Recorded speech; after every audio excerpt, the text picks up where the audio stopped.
지난 시간에 체계적 위험, 비체계적 위험 여기까지 했습니까?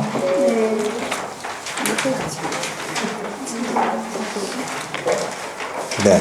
297페이지는 안 했죠? 297페이지 위험의 처리 방법은 안 했었죠?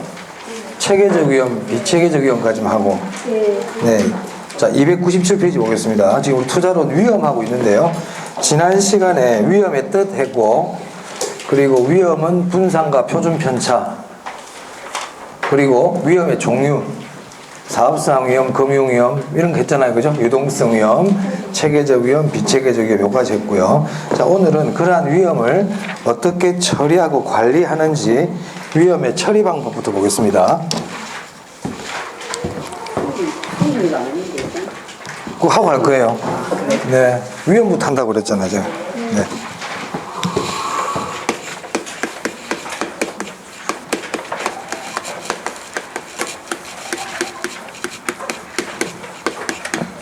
위험의 처리 방법, 위험의 관리 방법. 자, 먼저 첫 번째 보세요. 거기 위험한 투자를 제외시키는 방법이라고 되어 있죠. 네, 그 제외 동그라미 합니다. 제외. 네, 그리고 위에 뒤에 보니까 위험 회피라고 되어 있죠. 네, 회피도 동그라미 하세요. 여러분 첫 번째 기억할 거는 제외와 회피는 같은 말이다. 일단 요거부터 기억합니다. 제외와 회피는 같은 말이다. 그럼 제외와 회피가 무슨 의미냐? 위험한 투자는 제외시키겠다는 거예요. 그 위험한 데는 투자하지 않겠다. 그럼 무슨 말이냐? 안전한 데만 투자하겠다. 이런 뜻이에요. 기억해 주세요. 네, 제외와 회피는 같다. 그럼 제외, 회피 뜻이 뭐라고요? 안전한 데만 투자하겠다. 무위험한, 위험이 없는데 무위험한 곳에만 투자하겠다. 이런 얘기예요. 그래서 기억해 보니까 위험한 투자는 투자 대상에서 제외하고 안전한 데만 투자하겠다 이 말이죠. 그럼 안전한 데가 뭐냐? 국공채 정기예금 줄치고요. 국공채 정기예금. 네, 여기에 투자하겠다는 거예요. 국공채 정기예금 같은 경우를 밑에다가 괄호하고 밑에 적으세요. 무위험 자산이라고 불러요. 무위험 자산. 위험이 없는 자산이란 뜻이죠. 그럼 무위험 자산에 투자를 하면 얻을 수 있는 수익률이 있잖아요. 그걸 우리가 무위험률이라 그래요. 무위험률. 무위험률. 자, 용어 한번 정리해 봅시다. 위험이 없는 자산을 뭐라 그런다고? 안전자산을 무위험 자산. 그럼 거기에서 얻을 수 있는 수익률을 뭐라 부른다고요? 그렇죠. 그럼 무위험률은 어떤 걸까요? 정기예금 이자율, 국공채 수익률. 그런 걸 무위험률이라고 불러요. 그러면은 안전한 데만 투자하고 무위험에만 투자하니까 결국 무위험률만 얻을 수가 있겠죠. 맞아요? 그리고 이런 건 진정한 의미의 투자를 할 수는 없어요. 우리 투자는 위험을 내가 어느 정도 감수하면서 거기에 맞는 수익을 더 많이 추구하는 게 투자인데, 위험 자체를 내가 부담하지 않겠다고 하니까 이거는 진정한 의미에서 투자를 할 수 없다. 됐나요? 네, 이렇게 정리하시고. 자, 동그라미 2번에 보면 보수적 예측 방법이라고 있죠. 시험에서 위험을 관리하는 방법 해가지고 보수적 예측 이렇게 나올 수도 있어요. 그렇게 나올 수 있는데 우리는 보수적 예측이 뭔지를 일단 알아야 돼요. 보수적 예측이. 그러니까 보수적 예측은 기대를 낮춘다는 거야. 내 기대를 낮춘다. 즉 기대 수익을 최소로 잡아라 이 말이에요. 자, 읽어볼게요. 투자 수익을 최대 중간 최소치로 산정하여 이중 수익의 최소치로 예측해라. 즉 수익은 줄치해야 됩니다. 수익은 어떻게? 낮게 예측하고 비용은 높게 추정해라. 그래서 이럴 때 이런 말을 쓰죠. 엊그제 우리 기출문제에서 나왔지만 수익은 낮게 추계해라 이런 용어도 쓴다고 그래요. 추계, 그죠? 수익을 낮게 추계해라. 이게 우리가 보수적 예측입니다. 예측 자체를 수익을 작게 잡아라 이 말이에요. 예측을 할 때 수익을 낮게 잡아라. 자, 넘깁니다. 그래서 니은에 보시면 줄칠게요. 기대 수익률을 하향 조정해라 줄칩니다. 기대 수익률을 하향 조정해라. 기대 수익률 하향. 그래서 중요한 말은 하향이죠. 기대 수익률이 하향이에요. 뒤에 나오겠지만 요구 수익률은 상향이야. 기대 수익률을 하향 조정하라는 거예요. 그리고 비용은 상향 조정하고요. 자, 그러면 기대 수익률을 어떻게 하향 조정하라는 거냐? 사실 이런 게 시험에 나오기는 좀 그렇지만 참고로 알아둘 필요는 있습니다. 자, 우리가 기대 수익률을 구할 때 확률을 이용하거든요. 확률. 그리고 그 앞에 보면 낙관적 상황의 확률을 어떻게 보라는 거예요? 낮추라 이 말이야. 잘 될 가능성이 별로 없어. 하지만 비관적인 상황은 확률을 어떻게 해라? 높여라. 그렇게 하면 어떻게 나오냐면 기대 수익률 자체가 낮게 나와요. 낮게 나와요. 조금 이따 제가 한번 예를 한번 들어 보여드리겠습니다만은 아시겠죠? 자, 그래서 다시 정리하면 이렇습니다. 보수적 예측이 뭐라고요? 기대 수익을 낮게 잡아. 하지만 비용이나 위험은 어떻게? 그렇죠. 그렇게 높게 잡아라. 그럼 기대 수익률을 어떻게 낮게 잡느냐? 잘 될 호황적인 상황은 확률을 어떻게 하고요? 낮게. 불황일 확률을 어떻게? 네, 그렇게 하면 기대 수익률이 낮게 나와요. 아시겠죠? 네. 그렇게 하시고요. 자, 3번입니다. 위험 조정 할인율의 조정법 이렇게 돼 있네요. 자, 그 위험 조정 할인율이라는 건 뭐냐면 우리 투자안에 현재 가치를 구할 때 쓰는 게 할인율이에요. 할인율. 그러니까 미래 수익의 현재 가치를 구하는 걸 우리 할인율이라 그러거든요. 근데 여기 위험이 반영된 할인율을 위험 조정 할인율이라 그럽니다. 그래서 거기서는 기억이 중요합니다. 기억이. 자, 줄쳐야 됩니다. 자, 일단 읽어볼게요. 장래에 기대되는 소득을 현재 가치로 환원할 때, 현재 가치를 구할 때 할인율이 필요하거든요. 그때 쓰는 할인율을 위험 조정 할인율이라 그래요. 이때 위험한 투자일수록, 여기서부터 중요하다. 위험한 투자일수록 요구 수익률을 어떻게 해라? 상향해라. 요구 수익률을 상향해라. 즉 낮은 할인율을 적용해라. 높은 할인율을 적용해라. 네네네. 됐나요? 자, 그래서 아까 기대 수익률은 하향 조정하라 그랬죠. 하지만 요구 수익률 어떻게 하라고요? 상향 조정. 요구 수익률은 상향 조정. 위험한 투자일수록 높은 할인율을 써라. 위험 조정 할인율이 요구 수익률을 의미하거든요. 위험 조정 할인율이 요구 수익률이에요. 니언 디귿 니언은 굳이 안 보셔도 되는데 그 위험 조정 할인율 옆에다가 이런 말 하나 적어두세요. 가장 합리적이다. 이 방법이 가장 합리적인 방법이에요. 우리가 위험을 피하는 방법들이 보면 제외도 있고 보수적 예측도 있고 위험 조정 할인율법도 있잖아요. 위험 조정 할인율법이 가장 합리적이라고 봐요. 학자들이 보통. 자, 그 밑에 이제 보겠습니다. 위험의 관리 방법인데 위험의 회피 아까 앞에서 했죠? 제외하고 똑같아요. 자, 이번에 위험의 보유입니다. 자, 위험의 보유는 위험을 해결하는 방법을 내가 스스로 갖고 있겠다는 거예요. 그리고 준비금, 충당금 이런 거 줄 하나 쳐놓으시고요. 준비금, 충당금은 위험의 보유예요. 보유. 내가 스스로 위험을 처리할 방법을 충당금이나 준비금으로 이렇게 가지고 있겠다는 거예요. 자, 위험의 전가입니다. 위험을 제3자에게 떠넘기는 거죠. 얘가 중요해요. 전가는 얘가. 거기 보면 물가 상승에 따른 임대료 인상 계약, 보험, 하청, 리스, 선분양, 변동금리, 스왑. 특히 임대료 인상 계약이나 보험 계약, 스왑 이런 것들은 시험에 주로 잘 나오죠. 자, 4번에요. 위험의 통제라고 되어 있는데 통제라는 게 뭡니까? 통제는 이런 거예요. 위험의 발생 횟수나 위험의 규모, 크기 자체를 이렇게 내가 줄여보겠다. 발생 횟수를 좀 줄여보겠다. 이걸 통제라 그래요. 자, 줄칠게요. 민감도 분석. 민감도 분석은 위험의 통제 방법이에요. 그리고 민감도 분석 옆에 하나 더 적으세요. 포트폴리오. 포트폴리오도 위험의 통제 방법이에요.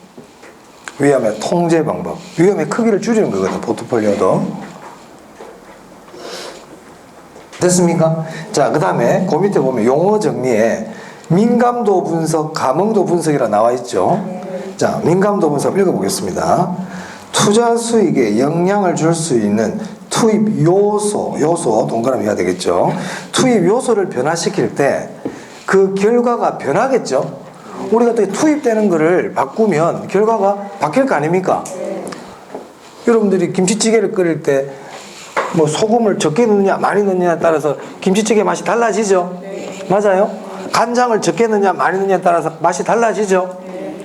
그럼 재료를 조금씩 다르게 넣을 때마다 맛 자체가 달라지잖아요. 근데 이때 김치찌개 맛에 가장 큰 영향을 주는 게 뭐냐 봤더니 그게 김치의 양이더라고. 그러면 김치찌개를 맛있게 하려면 요리사는 어디에 가장 신경을 써야 돼? 김치의 양에 신경을 써야 되잖아요. 그러니까 우리가 투자를 할 때 투자 결과에 영향을 주는 여러 가지 요소들이 있다고. 요소. 이 요소들을 변화시켰을 때 결과가 변할 거 아닙니까?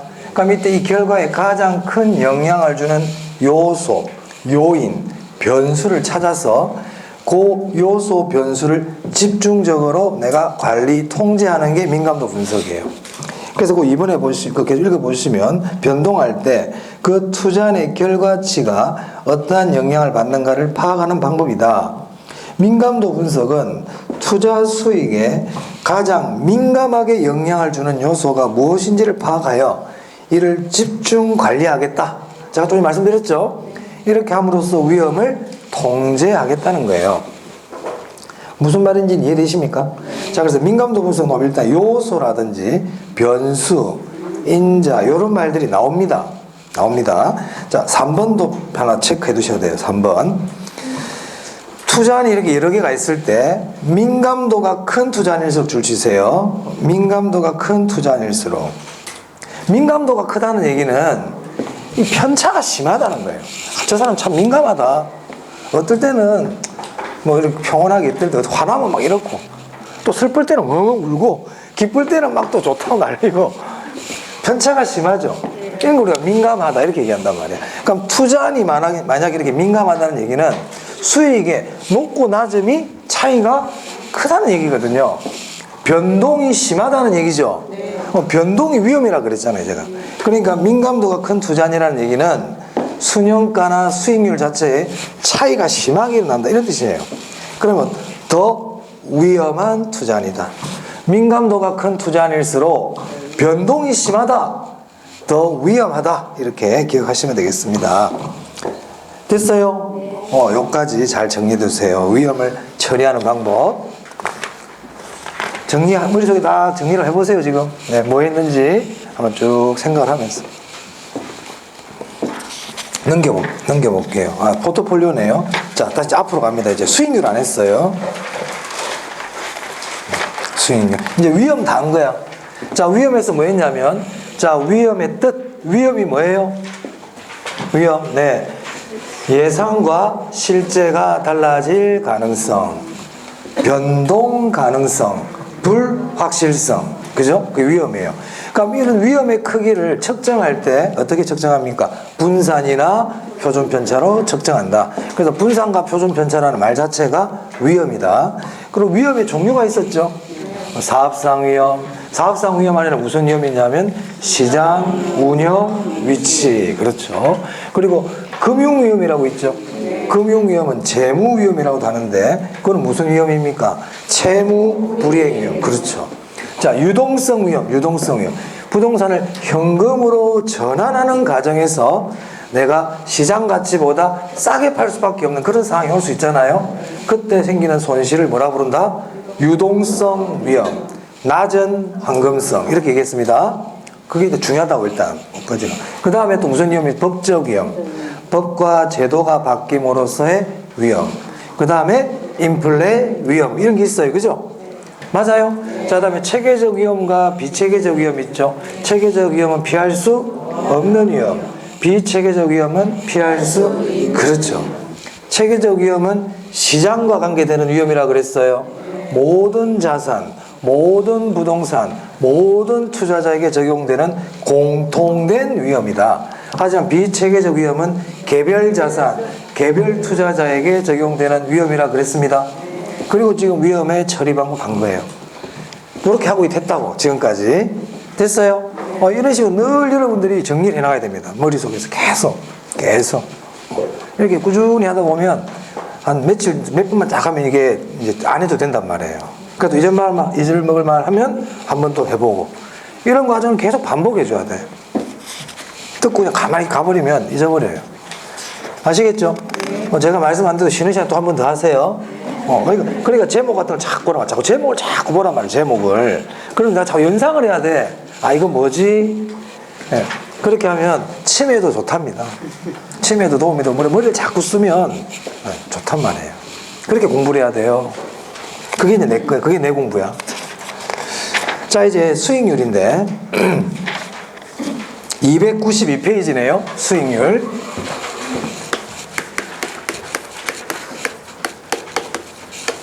이 수익률에서는 세 가지 수익률을 공부할 거거든요. 기대 수익률이 있고, 네, 요구 수익률이 있고, 그렇죠. 실현 수익률이 있어요.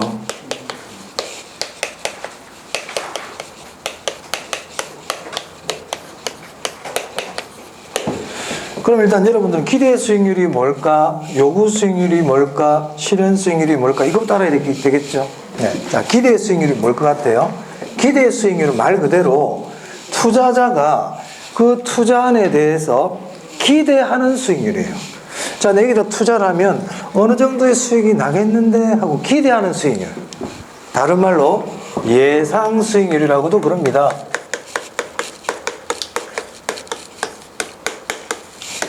예상 수익률. 기대 수익률은 투자안에 대해서 투자자가 기대하는 수익률이라고요. 그럼 이 기대 수익률을 어떻게 구하냐면, 나중에 계산 문제 한번 해볼 텐데요. 확률을 이용해요. 뭘 이용한다고요? 확률을 이용합니다. 확률. 자, 기대 수익률 한번 볼게요.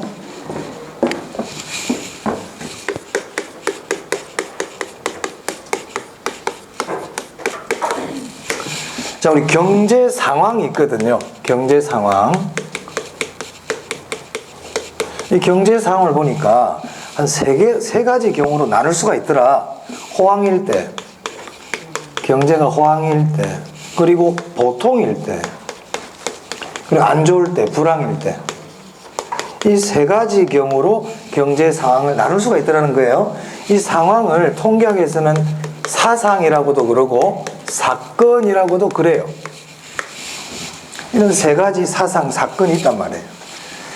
그러면 호황일 때 수익률이 있어요. 호황일 때의 수익률. 호황일 때 수익률이 한 12% 정도 될 것 같아. 내가 부동산에 투자를 했는데 호황일 때는 수익이 어느 정도 될 것 같다? 한 12%. 내가 투자를 할 건데 호황이면 한 12% 정도 수익을 낼 것 같아. 보통일 때는 수익이 한 8% 될 것 같아. 불황일 때는 수익이 한 4%밖에 안 나올 것 같은 거예요. 이렇게 예상을 하는 거예요, 사람이 지금. 무슨 말인지 알겠어요? 그럼 내가 이 부동산이 있는데 이 부동산에 투자했을 때의 기대 수익률은 얼마일까? 이 말이에요. 기대 수익률. 이 경우에 이 호황과 보통과 불황일 때 확률이 있단 말입니다. 확률. 그 호황일 확률이 보니까 자기가 이제 객관적으로 생각을 해보는 거죠. 호황일 확률이 한 0.2 정도 될 것 같아. 그리고 보통일 확률이 한 0.6. 그럼 불황일 확률도 얼마입니까? 요렇게 보는 거예요, 확률을.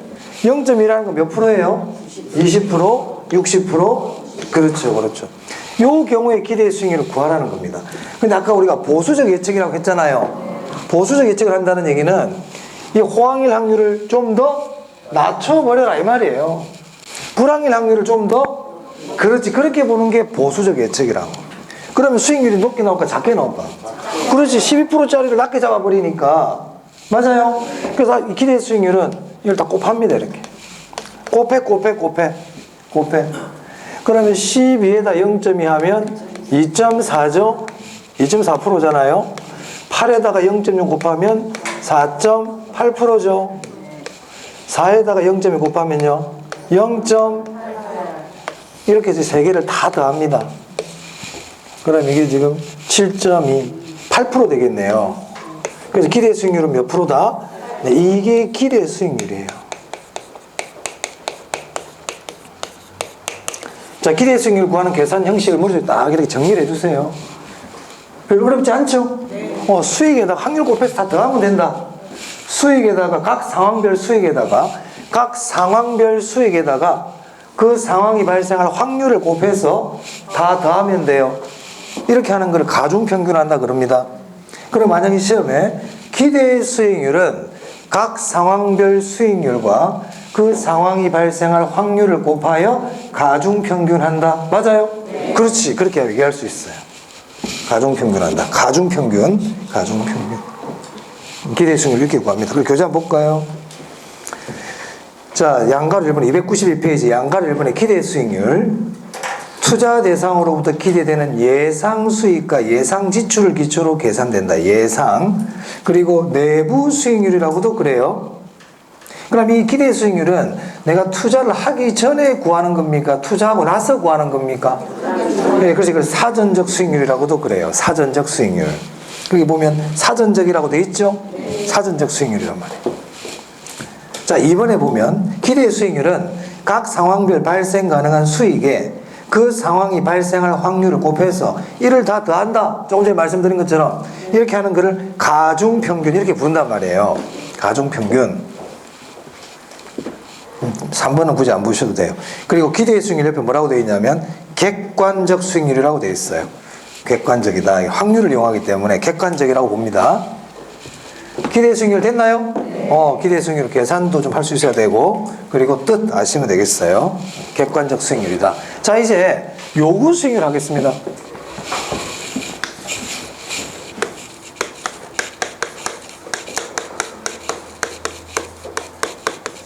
요구 수익률. 자, 우리 교재 한번 볼까요? 자, 동그라미 먼저 읽어볼게요. 투자에 대한 위험이 주어졌을 때, 아까 우리 기대 수익률에서는 위험이란 용어가 안 나와요. 근데 투자안에 대한 위험이 이제 요구 수익률도 나오죠. 투자안에 대한 위험이 주어졌을 때 투자자가 대상 부동산에 투자를 결정하기 위해서 보장되어야 할 무슨 수익률이라고 되어 있어요? 네, 줄치고요. 별표까지 하세요. 최소한의 수익률이에요. 그러니까 요구 수익률을 한마디로 얘기하면 투자자가 여기에 투자하기 위해서 내가 얻어야 되는 최소한의 수익률을 얘기하는 거예요. 야, 내가 거기 투자하려면 최소한 5%는 내가 수익이 나와야 돼.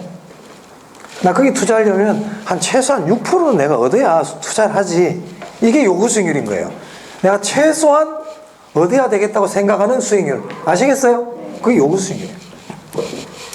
그러니까 말을 필수 수익률 그래도 될까요? 필수 수익률이라 그래도 돼요. 내가 꼭 얻어야 되니까. 그 왜 외부 수익률이라 그러느냐? 여기는 외부 위험이 반영이 되거든. 아까 기대 수익률은 내부 수익률이라 그랬잖아요. 기대 수익률은 외부 위험하고는 아무 상관이 없어요. 그냥 그 투자한 그 자체의 수익이거든. 투자한 그 자체의 수익이기 때문에 이건 내부라 그러고요. 요구 수익률에는 나중에 보시면 알겠죠. 위험 할증률이라는 게 들어가거든. 이 위험 할증률은 외부 위험과 관계가 있어요. 그래서 얘는 외부 수익률이라고 그런단 말이야. 부를 때. 자, 그 다음에 기회비용. 기회비용도 하나 줄 치고요. 내가 다른 데 투자를 안 하고 그거를 포기하고 여기 왔거든요. 이 부동산에 투자했단 말이야. 이때 그 포기한 거를 우리가 뭐라 그런다? 기회비용이라고 그래요. 기회비용은 제가 예전에 한번 설명드린 적이 있어요. 우리 공인중개사 시험에서는 기회비용을 구하서 이런 건 안 냅니다. 그래서 그냥 우리는 기회비용이 요구 수익률이다. 기회비용은 내가 포기한 거다. 원래는 포기한 것 중에 최대값이 기회비용이야. 원래는. 너무 많이 외우려면 힘들어. 그러니까 포기한 거, 내가 포기한 거, 그게 기회비용이에요. 네. 제가 이렇게 쭉 보면 우리가 공부하실 때 너무 이게 많은 거를 막 하다 보니 헷갈릴 때가 있거든요. 저는 아예 그냥 그 시험에 별 도움이 안 되는 잡학 그런 거는 제가 그냥 말씀은 드리지만 신경 쓰지 마라 이렇게 보통 말씀을 드립니다. 기회비용은 요구 수익률은 기회비용이다 이 정도 마시고 기회비용이 뭔지를 깊이만 알려고 할 필요는 없다는 거예요.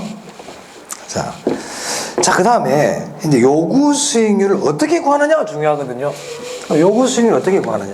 자, 요구 수익률은 아까 투자자가 어떤 투자안에 투자를 할 때 최소한 내가 얻어야 되는 그런 수익률이라 그랬죠.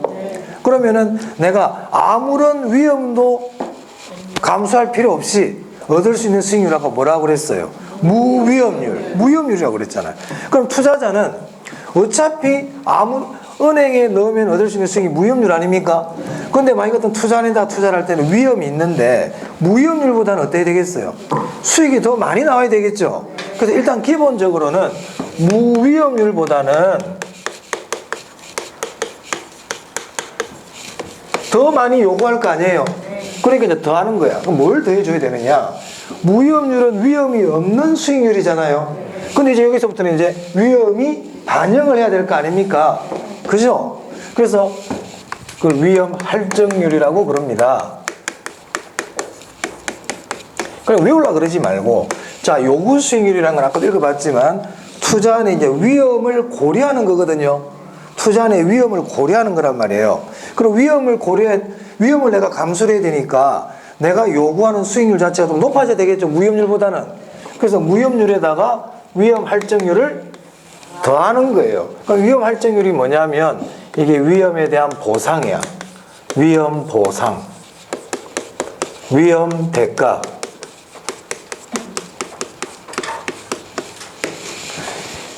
요구 수익률의 가장 기본적인 식입니다. 무위험률 더하기 위험 할증률. 이 위험 할증률을 혹시나 모르니까 교수들은 영어 쓰는 걸 더 좋아하니까요. 이거를 위험 프리미엄이라고도 그래. 위험 프리미엄. 영어로는 리스크 프리미엄. 위험 프리미엄 이렇게 나오면 이게 뭐지? 그러지 마시고 위험 할증률입니다. 위험 할증률. 혹시나 해서. 자, 그런데 여기에다가 피셔라는 사람이 있어요. 피셔. 경제학자인데 예상 인플레이율을 더해라. 여기 예상 인플레이율을 더하는 거를요, 피셔 효과라 그래요. 뭐 피셔 효과 이런 것도 뭐 시험에 나오진 않을 겁니다. 아주 식은 기억한다. 자, 그래서 요구 수익률 어떻게 구한다? 무위험률에다가 위험 할증률을 더하고 예상 인플레이율을 더합니다. 다 더합니다. 다 더합니다. 그래서 제가 그때 토요일날도 말씀드렸지만 무위험률이 커지고 위험 할증률이 커지고 예상 인플레이율이 커지면 요구 수익률도 어떻게 된다? 그렇죠. 기억을 하셔야 돼요. 이 식을 기억하면 당연히 알 수 있잖아요. 네. 자, 그래서 동그라미 2번에 보시면 요구 수익률은 무위험률과 위험 할증률의 합으로 구성된다 이렇게 돼 있죠? 네. 합으로 돼 있다. 합으로. 자, 오른쪽 봅니다. 그럼 무위험률이 뭐냐? 무위험률 앞에서 했어요. 국공채나 그렇지, 정기예금에 투자할 때의 수익률, 즉 위험이 없는 안전한 자산에 투자할 때의 수익률을 무위험률이라 그랬거든요. 이 무위험률은 시간에 대한 대가예요. 시간만 지나가면 이자는 붙어. 그렇죠? 시간에 대한 대가란 말이에요. 자, B 보겠습니다. 줄치입니다. 일반 경제 상황에 따라 영향을 받는다. 자, 무위험률 시간에 대한 대가 줄치고 일반 경제 상황에 따라 영향을 받는다. 자, 이게 무슨 말이냐? 무위험률은 투자안의 위험하고는 아무런 상관이 없다. 그리고 투자자의 위험에 대한 태도와도 상관이 없고요. 시간에 대한 대가라 그랬잖아요. 그러면 이것은 무엇에서 영향을 받느냐? 일반 경제 상황에 의해서 영향을 받아요. 지금 우리가 코로나와 같은 이런 사태가 생기면 이제 금리가 바뀔 수가 있잖아요. 맞아요? 거기에 의해서 이렇게 무위험률이 결정이 되는 거지, 그 투자인이나 투자자의 위험에 대한 태도하고는 관계가 없다는 거예요. 그래서 뒤에 보세요. 투자의 위험이나 투자자의 위험 혐오도와는 상관이 없다. 괄호하고 이렇게 적으세요. 이 뜻이에요. 이건 모든 투자자에게 동일하게 적용한다는 거죠. 모든 투자자에게 무위험률은 똑같이 적용돼요. 그 뜻이죠? 자, 최대한 천천히 하고 있습니다. 최대한 천천히. 네. 빨리 하는 게 중요한 게 아니고. 자, 그 다음에 위험 할증률 보세요. 자, 위험 할증률은 위험의 대가라 그랬어요. 위험의 대가. 위험의 대가. 왜 이제 투자에는 위험이 뒤따르니까 거기에 대한 대가를 우리가 요구해야 될 거 아닙니까? 그걸 위험 할증률이라 그런단 말이에요. 위험에 대한 대가. 자, 그 다음에 B번 봅니다. B. B 별표 할게요. 어디 줄을 치냐면요, 위험 혐오도가 클수록, 이 위험 혐오도라는 거는 투자자가 위험에 대한 태도를 얘기합니다. 위험 혐오도가 클수록 위험 할증률이 뭐라고 돼 있어요? 줄쳐야 돼. 줄치고 별표야. 그러니까 그래서 위험 혐오도가 크다는 얘기는 위험을 싫어한다는 뜻이잖아요. 위험을 싫어할수록 위험 할증률은 더 커져요.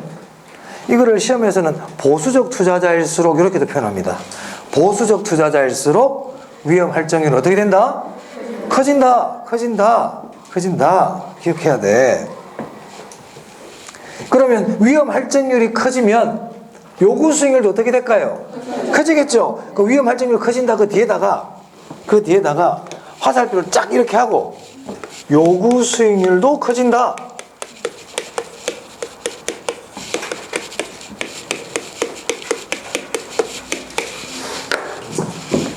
그러면 요구 수익률이 커지는 거는 무위험률이 커져도 커지죠.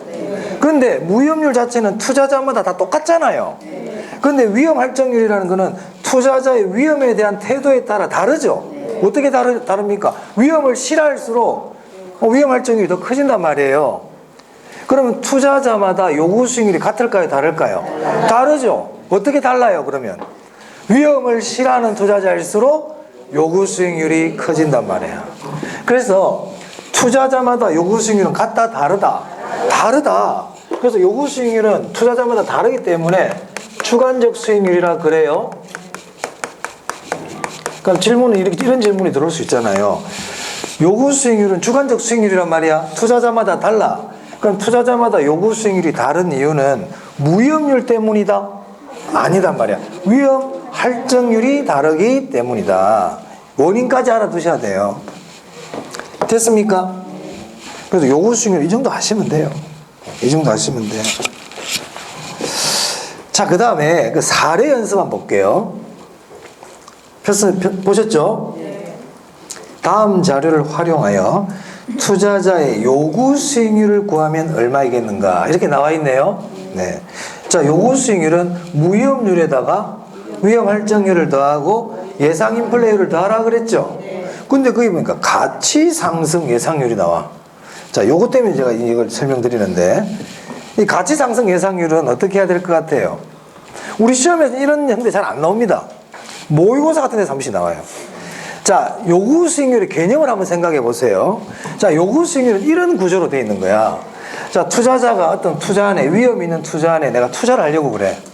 그럼 여기서 내가 최소한 얻어야 되는 수익률이 요구 수익률이죠. 그럼 일단 내가 은행에 저금했을 때 얻을 수 있는 수익률은 기본적으로 얻어야 될 거 아닙니까?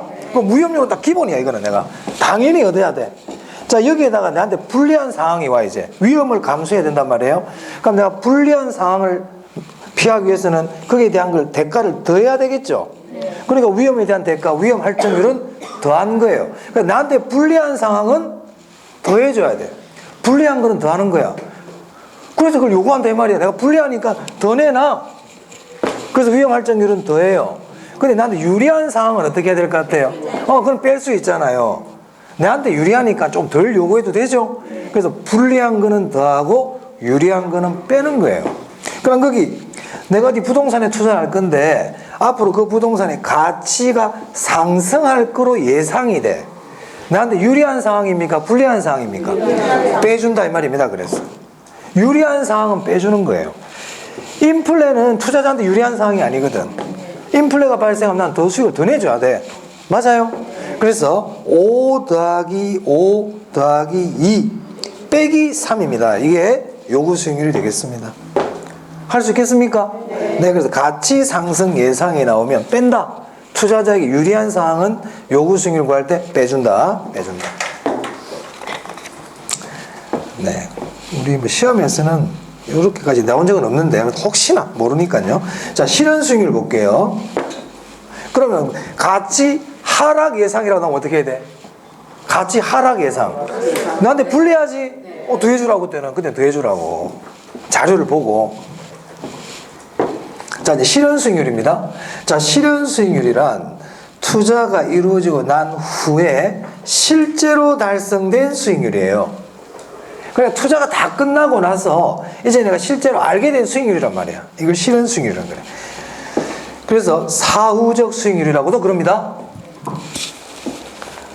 아까 우리 기대 수익률은 사전적 수익률이라고 그랬죠. 그리고 역사적 수익률이라고 그래요. 이제 일어났거든. 이제 끝났기 때문에 역사적이라는 말 쓰잖아요. 우리가 역사라는 거는 일어난 일을 공부하는 게 역사지 예상되는 걸 역사라 그러진 않죠. 일어나 버렸다 벌써. 역사적 수익률. 자, 2번에 보겠습니다. 자, 그럼 이 실현 수익률은 내가 투자를 지금 하려고 하는 이 시점에서는 자, 이게 투자 시점. 투자 종료. 투자가 다 이루어지고 났어. 투자가 다 끝났어. 투자가 다 이루어지고 난 후에 여기서 얻을 수 있는 수익률이 무슨 수익률이라고요? 이때 이게 실현 수익률인 거야. 투자가 다 이루어지고 난 후에 실현 수익률. 그러면 이 투자 시점에는 실현 수익률을 알아요, 몰라요? 이거 모르죠. 그럼 투자를 할 건지 말 건지 투자 여부의 결정은 투자 시점에 할 거 아닙니까? 이때 투자 여부 결정할 거 아니에요. 근데 이 투자 시점에는 실현 수익률을 알아요, 몰라요? 그러니까 이 실현 수익률은 투자 여부 결정의 판단 기준이 된다, 안 된다? 안 된다, 모르니까. 모르는데 어떻게 기준으로 삼겠습니까? 그래서 거기 2번의 내용이죠. 실현 수익률은 부동산 투자 분석 시에는 알 수 없으므로 출제돼요. 부동산에 대한 투자 선택 시 직접 관련이 없는 수익률이다. 줄쳤어요? 그 밑에 이런 말 적어주세요. 이거 똑같은 말이에요. 표현이 투자 판단의 기준이 될 수 없다. 실현 수익률은 투자 판단의 기준이 될 수 없어요. 그러면 만약에 실현 수익률이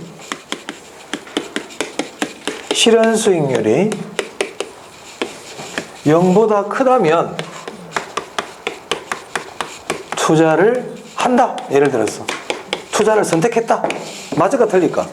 틀렸단 말이에요. 실현 수익률은 투자를 할 건지 말 건지 판단 기준이 될 수 없다. 이 말입니다. 이렇게 대답은 잘했는데 시험장 가서 이러면 그래 뭐 0보다 크네 해야지 이러면 안 돼. 그래 한다니까. 이게 희한하게. 그래놓고 이제 오 해놓고 나왔잖아요. 그래서 물어봐요. 실현 수익률은 투자 판단의 기준이 돼야 안 돼? 안 되죠.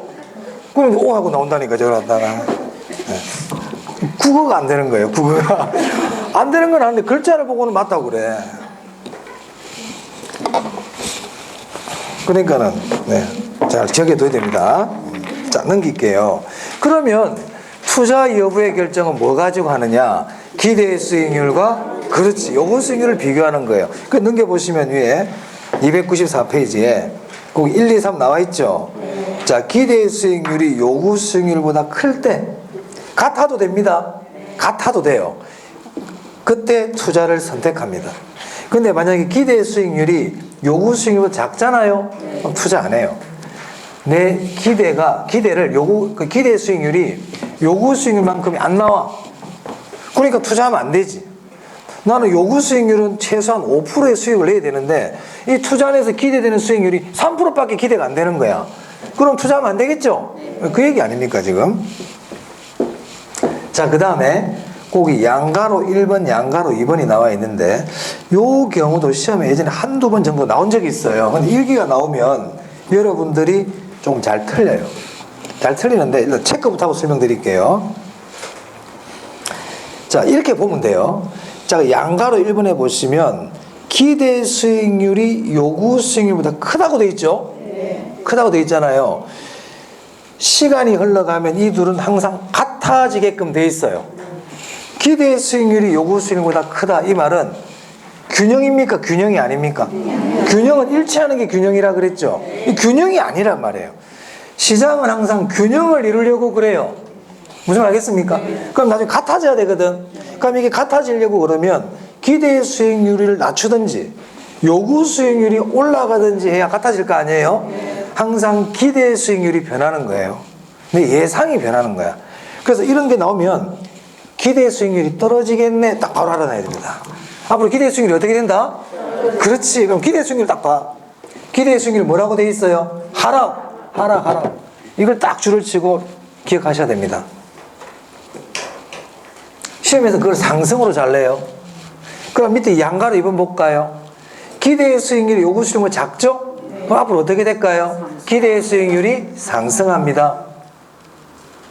됐어요? 네. 자.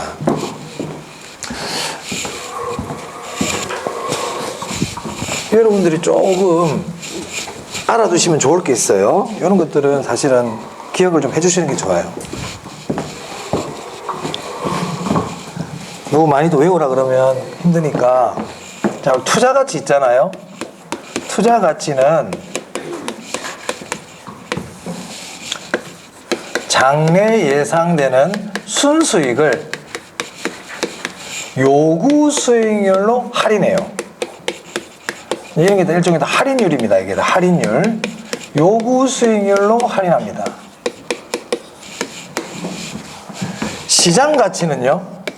시장 가치는 예상 순수익을 기대 수익률로 할인해요. 이 두 개는 좀 기억을 하면 좋죠.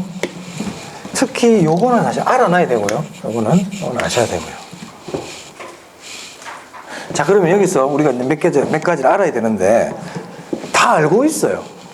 그러니까 이게 우리가 그때마다 외우려고 그러면 안 되고 항상 전반적으로 기본적으로 알고 있어야 되는 지식들은 꼭 아실 필요가 있어요. 무슨 말이냐면 자, 여기 유해하고 이하의 둘의 관계가 무슨 관계냐 이 말입니다. 그렇지, 반비례 관계거든요. 자, 요구 수익률이 커져요. 그럼 투자 가치 어떻게 돼요? 작아지거든요. 막 요구 수익률이 내리면 투자 가치는 그래, 이 둘은 항상 반비례 관계야. 항상 얘들은 반비례 관계야. 항상 반비례 관계. 이런 거 알아두면 좋아. 그래서 지가는 예상 수익을 이자율로 나눴잖아요. 그러니까 지가와 이자율은 반비례잖아요. 항상 얘들은 반비례예요. 이걸 지금 좀 알아두셔야 그랬는데 이걸 예상은 굳이 안 외우려고 애를 쓰면 안 되겠죠. 여러 군데 적용이 되잖아요. 그럼 시험에서 요구 수익률이 커지면 투자 가치는 어떻게 된다? 떨어집니다. 그래서 기대 수익률과 시장 가치도 반비례예요. 자, 그럼 보세요. 아까 양가로 1번에 기대 수익률이 하락한다 그랬잖아요. 그 말은 그 앞에 이제 무슨 글자가 있어요? 시장 가치가 어떻게 돼 있어요? 상승한다 돼 있잖아요. 이들이 반대 관계 있잖아요. 그래서 문제를 넣는데 기대 수익률도 하락돼 있고 시장 가치도 하락돼 있잖아. 그런 말 없어. 기대 수익률과 시장 가치는 반대 관계에 있다니까. 그러면 투자 가치와 요구 수익률도 반대겠죠. 그 밑에 가 보세요. 양가로 이번에 기대 수익률이 요구 수익률 작잖아요. 그럼 앞으로 기대 수익률이 오를 거라 그랬잖아요. 그 말은 시장 가치가 떨어졌기 때문이야. 이게 시장 가치가 떨어졌기 때문에 기대 수익률 자체가 이제 높아지는 거예요. 됐습니까? 그래서 그 두 개를 좀 봐두시면 되는데 특히 기대 수익률 부분을 잘 보시면 됩니다. 고기를 잘 바꿉니다. 근데 이게 의외로 시험장에 가서 이걸 더 틀린단 말이야. 잘 틀려요. 잘 봐두세요. 자, 그 다음에 이걸 다시 올게요. 다시 봅시다. 요구 수익률은 주관적 수익률입니까? 객관적 수익률입니까? 주관적 수익률이잖아요. 그럼 주관적 수익률로 가지고 할인한 투자 가치도 결국 이것도 주관적 가치인 거예요. 주관적 가치. 자, 기대 수익률은 주관적 수익률입니까? 객관적 수익률입니까? 그러니까 시장 가치도 무슨 가치다? 객관적 가치가 되는 거예요. 자, 그리고 투자할 때 기대 수익률하고 요구 수익률이 있을 때 어떤 게 클 때 투자한다 그랬어요? 기대 수익률이 클 때 투자한다 그랬죠? 같아도 된다고 그랬어요. 이때 투자해요. 투자 선택. 그런데 만약에 기대 수익률이 요구 수익률 더 크잖아요. 이게 더 크다는 얘기는 결국 이게 분모니까 투자 가치가 시장 가치보다 더 크다고 나옵니다. 해볼까? 그 맞다니까. 자, 예상 수익이 1억이야. 예상 수익 1억인데 요구 수익률은 8%, 기대 수익률은 10%라 그래 볼게요. 예상 수익은 얼마라고요? 1억. 자, 요 경우에 기대 수익률이 요구 수익 크죠? 그 투자해, 이거는. 투자한단 말이야. 근데 투자 가치는 얼마 나올까요? 1억 나누기 8% 안 가고 1억 나누기 10% 안 가고 어떤 게 더 크겠어요? 8% 나누는 게 더 클 거 아니에요. 그래서 기대 수익률이 요구 수익률보다 크잖아. 그럼 당연히 투자 가치도 시장 가치보다 크다고 나옵니다. 그래서 우리가 투자 가치가 시장 가치보다 클 때 투자한다는 말은 투자 가치가 시장 가치보다 클 때 투자하거든요. 당연한 거예요. 왜? 투자 가치가 시장 가치보다 크다는 얘기는 결국 기대 수익률이 요구 수익률보다 크다는 뜻이거든, 이게. 아시겠어요? 그럼 이렇게 기억해놔야 된다. 자, 어떨 때 투자합니까? 기대 수익률이 요구 수익률보다 클 때. 또 어떨 때 투자합니까? 투자 가치가 시장 가치. 꼭 아셔야 돼요. 어떨 때 투자한다는 건 반드시 알아야 돼요. 그럼 이 말도 맞는지 보세요. 기대 수익률이 요구 수익률보다 크다면 투자 가치는 시장 가치보다 크다. 그래. 그 얘기하니까. 그럼 이 말은요. 투자 가치가 시장 가치보다 크다면 기대 수익률이 요구 수익률보다 크다. 맞아요? 그래요. 그 말이에요. 우리 시험은 이런 것들은 충분히 물어볼 수 있어요. 충분히 물어볼 수 있어요. 근데 이런 것도 막 틀린단 말이야. 그러니까 참 복잡한 거 하려고 하지 말고 항상 기본적인 거 꼭 알아둡니다. 다시 기대 수익률이 요구 수익률보다 크거나 같을 때 투자한다. 투자 가치가 시장 가치보다 크거나 같을 때 투자한다. 기대 수익률이 요구 수익률보다 크다는 것은 투자 가치가 시장 가치보다 크다는 뜻이다. 오케이. 저는 이렇게 여러분들을 과대평가 안 하려고요. 저는 늘 과소평가합니다. 과대평가하니까 문제가 심각해지더라고. 네, 그냥 모른다. 한두 번 해가지고는 안 된다. 계속 해야 된다. 네. 저는 이렇게 하다 보면 어떤 단점이 있냐면 좀 실력 있는 분들 있잖아요. 이런 분들은 이게 너무 쉬워. 이거 재미없어. 이럴 수 있어요. 안 그래. 이게 계속 반복이 돼야 돼요. 아시겠죠? 시험은 복잡한 거 안 낸다니까. 복잡한 거 안 내. 늘 얘기합니다. 복잡한 거는 나올 수도 있어. 나오면 어떻게 한다? 그건 어쩔 수 없어요. 체크하고 하는 거 찍어야 되는 거야. 하지만 기본적인 문제 자체가 한 7, 80%, 80% 이상 배정이 되기 때문에 그것만 충분히 맞춰도 됩니다. 자, 그래서 투자 가치와 시장 가치 보세요. 네. 그래서 투자 가치와 시장 가치 보시면 투자 가치 순수익을 요구 수익률로 나눴다 돼 있죠. 시장 가치는 식이 없지만 요 뜻이 요렇게 적어 주시면 됩니다. 그래서 투자 여부 보세요. 투자 가치가 시장 가치보다 크거나 같을 때도 밑에 적어 주세요. 같아도 돼요. 그냥 투자 가치가 시장 가치보다 작을 때는 투자를 어떻게 한다? 기각한다. 이런 뜻입니다.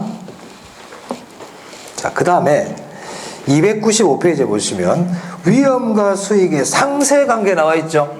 우리 시험은 위험과 수익의 상세관계가 뭔지를 알면 돼요. 상세관계가 뭔지를 알면 된다고. 자, 줄차대. 위험이 크면 투자자의 요구 수익률이 어떻게 됐어요? 커졌죠. 우리 앞에 했잖아요. 그럼 위험이 커질 때 요구 수익률이 커지는 이유가 위험 할증률이 커지기 때문이라 그랬죠. 이거를 위험과 수익의 상세관계라 그런단 말이에요. 그럼 그 밑에 이건 위험과 수익의 비례관계죠. 위험이 커질 때 요구 수익률도 커지니까 같은 방향 아닙니까? 비례관계, 정해관계, 플러스관계, 이걸 상세관계라고 부른단 말입니다. 자, 그런데 만약에 시험에서 그럼 이때 위험은 무슨 위험이냐? 체계적 위험인 거예요. 체계적 위험. 그러면 이렇게 얘기할 수 있겠네. 체계적 위험이 커지면 투자자의 요구 수익률이 커진다. 맞아요? 근데 만약에 이제 만약에 비체계적 위험이 커지면 투자자 요구 수익률이 커지는 거를 위험과 수익의 상세관계를 한다. 그러면 그건 맞을까 틀릴까? 그건 아니라는 거예요.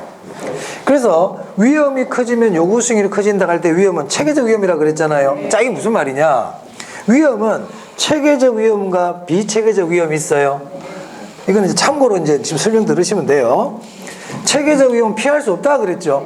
비체계적 위험은 피할 수가 있어요. 자, 요구 수익률이라는 거는 투자자가 어떤 투자안에 투자를 할 때 위험에 대한 보상을 요구하는 게 요구 수익률이거든. 그게 위험 할증률이잖아요.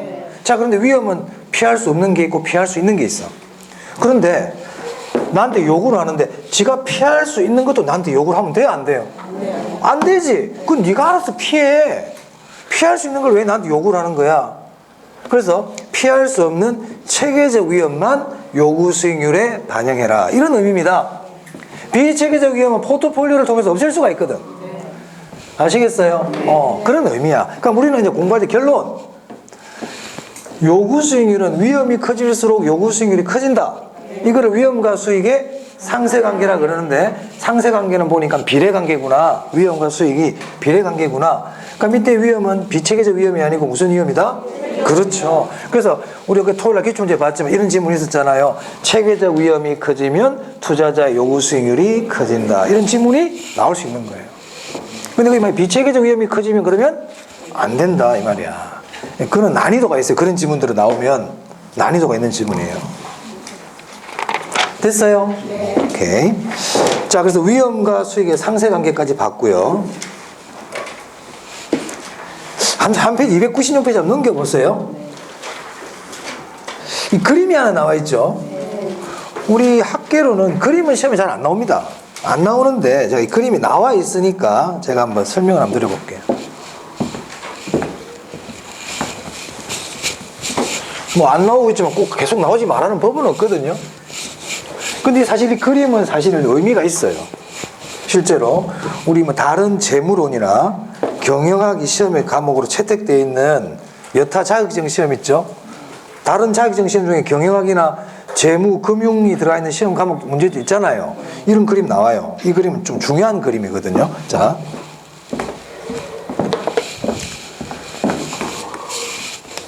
이렇게 그림이 나와 있네요. 자, 그래서 이런 그림이 있을 때 뭘 보라고 그랬어요? 축. 뭘 본다? 축이 중요하다 그래. 축. 그럼 축을 보니까 여기는 뭐라고 되어 있어요? 수익률이에요. 사실은 이게 요구 수익률이라고 그래야 더 정확합니다. 요구 수익률. 요구 수익률. 여기 뭐라고 되어 있어요? 위험이죠. 그럼 제가 앞으로 여기 그려질 그림은 뭐와 뭐의 관계입니까? 위험과, 그리고 위험과 요구 수익률은 무슨 관계인데? 비례관계. 비례관계는 우하향이야, 우상향이야? 우상향. 우상향이 나오겠지, 이렇게 우상향. 우상향이 두 개 있네. 그죠? 자, 이게 밑에가 A인가? 위에가 A네. 이게 A라는 투자자고요. 이건 B 투자자야. B 투자자야. 출발점이 똑같네? 자, 여기는 위험이 얼마란 뜻이에요? 위험이 0이란 뜻이죠? 그러니까 위험이 0일 때 수익률, 이걸 뭐라 부를까? 그렇지, 이게 무위험률이에요. 이게 만약 5%라 그래 볼게요. 그럼 이게 5%가 뭔데요? 무위험률이에요. 여기가 무위험률. 그럼 A나 B나 무위험률은 같아요? 달라요? 그래서 아까 모든 투자자에게 무위험률은 똑같다. 이렇게 얘기했잖아. A나 B나 무위험률은 똑같죠? 자, 이제 위험이 커집니다. 이러고 한다면 위험이 커진다는 얘기죠. 위험이 커지니까 요구 수익률이 어떻게 돼, 이제? 점점 커지지. 근데 A가 더 많이 커져? 경사가 더 심해요? B가 더 심해요? A가 더 심하지. 그 말은, 자, 요까지는 이제 요구 수익률이고요. 자, 여기가 위험이 4%야. 만약에. 그럼 여기에서 요까지 무위험률이고, 요만큼이 뭐가 되겠어요? 요게. 이게 위험 할증률이야. 그 이 사람 그래서 여기 8%를 요구하더라. 그러면 위험 할증률이 몇 프로입니까? 3%. 맞아요? 그럼 이 사람 지금 B라는 투자자의 위험이 4%일 때 요구 수익률은 8%죠. 근데 8%를 보니까 무위험률이 5%고 위험 할증률이 몇 프로란 겁니까? 3%다. 위험 할증률. 그런데 A는 요구 수익률이 10%란 말이에요. 그럼 A의 위험 할증률은 몇 프로입니까? 5%죠. A의 위험 할증률이 큽니까? B의 위험 할증률이 큽니까? 그럼 둘 중에 누가 더 위험을 싫어하는 사람이에요? 그렇지. A가 B보다 더 위험을 싫어하니까 위험 할증률이 더 크죠? 그래서 위험을 싫어하는 투자자일수록 이 수익률과 위험의 그래프에서 경사가 더 큽니다. 가파르단 말이에요. 경사가 더 가파르다. 그래서 앞으로 이렇게 생각해. 위험을 싫어할수록 경사 가파르다. 그건 나중에 무차별 곡선에도 나와. 똑같은 논리는 아니지만 그냥 여러분들은 위험을 싫어할수록 가파르다. 아시겠죠? 위험을 싫어할수록 가파르다. 원래는 위험을 싫어할수록 완만하다 그래요. 여기가 사실 좋은데. 위험을 싫어하니까 완만한 데를 좋아하겠지. 근데 반대란 말이야. 위험을 싫어할수록 어떻다? 가파르다. 가파르다. 그래서 그 밑에 보니까 당구장 마크 보세요. A가 B보다 위험 혐오도가 크므로 요구 수익률선이 더 급경사다. 이렇게 돼 있죠? 가파르다. 그래서 위험을 싫어할수록 더 가파르다. 급경사다. 요 말 한마디 설명드리려고 이 그림 그렸습니다. 위험을 싫어할수록 급경사다. 급경사다. 명사다. 됐어요? 네. 297페이지예요. 자, 2번에 3번 지문 별표 해볼까요? 했어요? 네. 자, 읽어보겠습니다. 어떤 부동산에 대한 투자자의 요구 수익률이 기대 수익률보다 큰 경우 대상 부동산에 대한 기대 수익률도 점차 하락하게 된다. 이렇게 되어 있네요. 자, 이런 질문이 딱 나오면 항상 지문이 딱 나왔을 때 이게 무엇을 물어보는지를 아는 게 아주 중요하거든요. 아, 이게 뭘 물어보는 거구나. 우리 그 투자론 전 파트 중에서 어떤 부분을 물어보는구나를 아는 게 아주 중요합니다. 그거를 알면 답을 금방 찾는데 그거를 모르니까 딱 답을 못 찾는 거예요. 여러분들 집에 와가지고 누가 와가지고 야, 뭐 손수건 좀 줘와봐. 남편이 손수건 좀 갖다 줘 그랬는데 그 아내 되는 분이 손수건이 어디 있더라 이러면 안 되는 거야. 아, 손수건은 우리 저쪽 집에 있고 저쪽 방에 있고 여기는 이쪽 집에 있고 이렇게 딱 머릿속에 체계가 돼 있어야만이 거기 가서 그걸 딱 끄집어낼 거 아니에요. 맞아요? 그럼 3번 지문처럼 투자자의 요구 수익률이 기대 수익률보다 큰 경우 대상 부동산에 대한 기대 수익률이 점차 하락한다. 이게 어디 나오더라? 이게 딱 떠올라야 돼. 그게 아까 조금 전에 했던 거 아닙니까? 자, 요구 수익률이 기대 수익률보다 크다. 그 말은 기대 수익률이 작다는 내용이잖아요. 그러니까 부동을 딱 해버려. 부동을 딱 이렇게 요구 수익률 쪽으로 입을 딱 벌리게끔 이렇게 해야 되겠네. 요구 기대 이렇게 될 거 아니에요. 맞아요? 그럼 이렇게 나오면 기대 수익률 앞으로 올라가겠구나. 앞으로 기대 수익률 올라가겠네. 근데 그 뭐라고 돼 있어요? 틀린 거예요. 이게 답이었죠. 봐두시라고요. 봐두시라고. 그럼 기대 수익률은 점차 어떻게 된다? 상승한다. 그럼 시장 가치가 어떻게 됐을까? 시장 가치는 하락했던 거예요. 시장 가치가 하락했기 때문에 기대 수익률이 이제 상승한다. 시장 가치는 어떻게 된다? 하락. 시장 가치는 하락. 네, 그런 것들 조심하면 되겠습니다. 자, 조금 쉬었다가 계속 하겠습니다.